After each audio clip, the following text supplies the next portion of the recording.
Happy KGF Day. Oh wait, I'm gonna be heading out to KGF 2 right now. And also our friend, the Batman in the background. Exactly, but we're here for KGF 2, of course, the long-awaited film with rock star Yash. We're going to see in about 20 minutes. I can't wait! Yeah, here in Burbank, so we're excited. We've been waiting for this movie for well over a year with teaser trailers, Everybody glimpses has. of trailers, music videos, yada, yada, yada.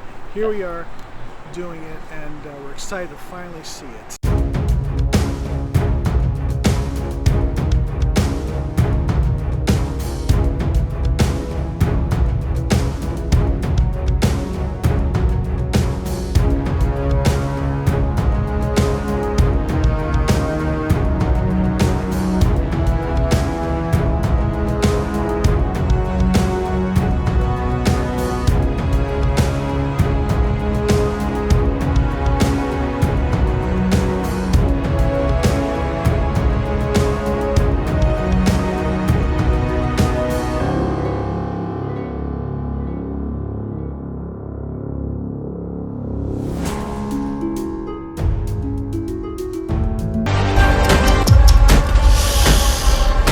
Violence, violence, violence. I don't like it. All right, you guys. We experienced a movie, KGF 2. That blew my mind, literally, Our eardrums. dripping out of my ears. That was the loudest movie I think I've ever seen. I felt like I was at a concert. It was crazy. You're gonna have that buzzing sound for the next few nights. What an experience! I mean, I will say there's a lot to talk about, and we'll go in depth into the. Yeah, this is non-spoilerly vlog version. Yeah, this is our post. We're walked out. The credits just ended, and we're like, the brain is sort of processing. There's a lot to process because this is a movie that's about 3 hours long, but there must have been 5,000 scenes. I mean, it's just crazy nonstop. It was nonstop.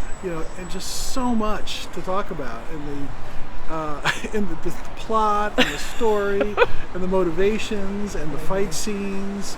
On and on and on. It's just a lot, and not to mention 3 or 4 songs. I was gonna say too, I did wear my Yash shirt, as you can see, Yash shirt, Yes. and it's as bloody as the movie. But what was kind of interesting? I thought one thing about the film is it's really violent, but it's not super gory, really. No. They don't show there is some, but it's super violent, but mostly people flying through the air, not a ton of. And a lot real of gore. the sound effects, the splashing of blood, as the knife goes in to the sternum, that kind of stuff. Exactly. So you get a lot of that, lots of that. Yes, a lot of that. I think the interesting part was the music was so dramatic the whole time that they basically made every single moment feel like the climax of the film. Right. And if they didn't really give it time to sort of ramp up. No, there's no ramping. it's full on full throttle, boom. You're at volume 11 throughout the whole thing. And maybe for about 2 seconds it goes down to 9.5, and then it goes up. Yeah. But you're at full throttle, and I like that sort of pulse pattern. I love that. Yes. But it does help if you kind of bring it up a little bit, just to sort of accent the more important parts. Everything was at a high level. And there's one moment where it's silent, like a big thing happens and there's silence, and that felt so profound. Right. But I felt like if there'd been more of these quiet moments, you didn't really need the dramatic music cues to know it's dramatic. It kind of it's almost like the filmmaker didn't trust his talent to pull it off in a way. Sometimes it gets bludgeoning. Yeah. So there's a sledgehammer in the movie, which Rocky I felt loves. assaulted by this. There was the sledgehammer was pounding, and there's some there's a kind of a Mad Max sort of chase scene with a cool Mustang and Rocky. Oh yeah, let's talk about the Mustang. Yeah. Fucking cool. Awesome. You know what? Mustang. Coolest car in the world, Mustang. Yeah. And this just proved it. Yeah. Mustang. It's like a '68 Mustang. That was a great scene. It was a great scene, but there's scenes there where it kind of goes black and totally silent didn't need for it. 2 seconds. Keep it going. Yes, keep it going. you didn't need to cut away from the violence. Right. And we wanted to see the violence. Yeah, so here's some Mad Max stuff. There's definitely some of that in it. That Totally. vibe, Totally. And of course, there's everything else. I mean, there's just multiple villains. Yeah. There's the prime minister who comes in the third chunk of the movie, and there's a big question mark at the end. There's post-credit sequence. Yeah, post-credit sequence. Really, everything in a movie except for silence is in this film. Violence likes me. I can't avoid.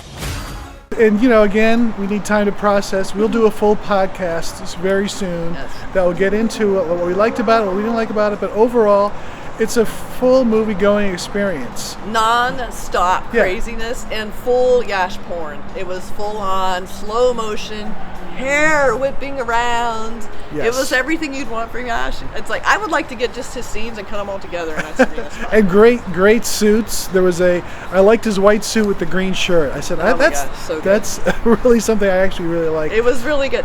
I like the kind of retro vibe. Well, here's the thing about the movie. It's set in 1978 is kind of where it's set. Yeah. Then it kind of goes to 81. Yeah. So you have to really follow this story. I think too what part of the deal is that we do have an unreliable narrator. We have a journalist who's writing the story, and they're trying to decide if it's true or not. Right. Because a lot of it was kind of dubious. Yes. So as they're reading the story, they're like, okay, this is what happened, and then someone goes, but that's not what happened. You're like, oh no. So it's like there's lots of like weird conflicting information, because technically the whole movie is sort of a flashback to what happened, because the current day people are trying to sort it out. Right. And I love two other journalists. You knew who he was. He was the only guy wearing plaid shirt. Yeah, exactly. Plaid shirt, obviously a big journal nerd. Yeah, exactly. No, but it's a good point about the unreliable, narrator, because you do, in this one, it's told by another guy, and not told by the journalist, because the journalist's on his deathbed, and this is his son, who he doesn't really like his father. Yes. So there's all this there's a million things going on. Crazy things. And you're like, well, I'm not understanding this, but it's not because maybe they haven't told us. It's just you have to figure it out. You have to actually kind of sit down and figure it out. I liked how they brought the same love interest from the first film. Yes. But they didn't really do much with her. She literally was in scenes sitting at a table reading a book. I mean, they gave this woman nothing to do, but I feel like there's a story in that to examine how a woman, what her life is like living with a man like that. Like he's super powerful, but he's also like, a criminal, and he's never home, and he's doing all this dangerous shit, and what's her life like, She seemed not to care too much. She was like, Yeah, she was kind of like, she just sort of sat on the stairs and said, can I get a fan? And he brings down a helicopter. You're right. Okay. Yeah. That helps to clear things up. And later she said, I'm in love with you. She sort of, like she was considered the entertainment early on. Yeah. So it was kind of like odd. So that whole thing was very strange. But very chaste. Like there was no kissing, there were no sex scenes, like violence, crazy violence. Yeah, there's no romance in this movie. There's a music video where there's a little bit of dancing. And it's just kind of dancing and hugging. But even he said, I like to hug and cuddle. He actually says that in the movie. Yeah, and I think they're in separate I don't think he meant it about that, but separate bedrooms. It was very odd.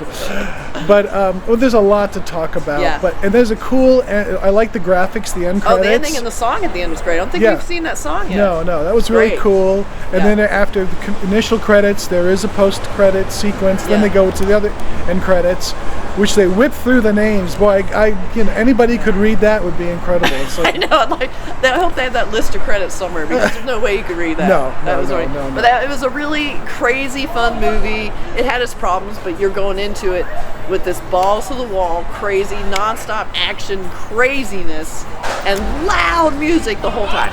And I think the villain, Adira. Oh, Sanjay Dutt?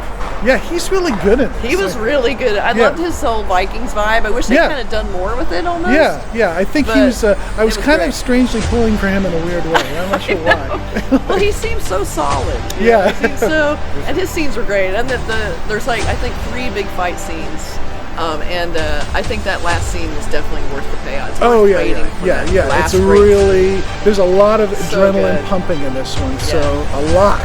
I mean, I turned to Kathy and then he goes, I just sort of looked at her like, what? And we're like, what is happening? So it's exactly what you expect from KGF. Whoops, sorry about that. Anyway, it was a wonderful experience, wonderful fun. Saturday matinee for us. and we'll talk in depth very soon and really get into the weeds. Yes, this is. You got to go see it and then watch the podcast. Okay. Okay, you guys. Bye, everybody. Business करेंगे. Offer closes soon.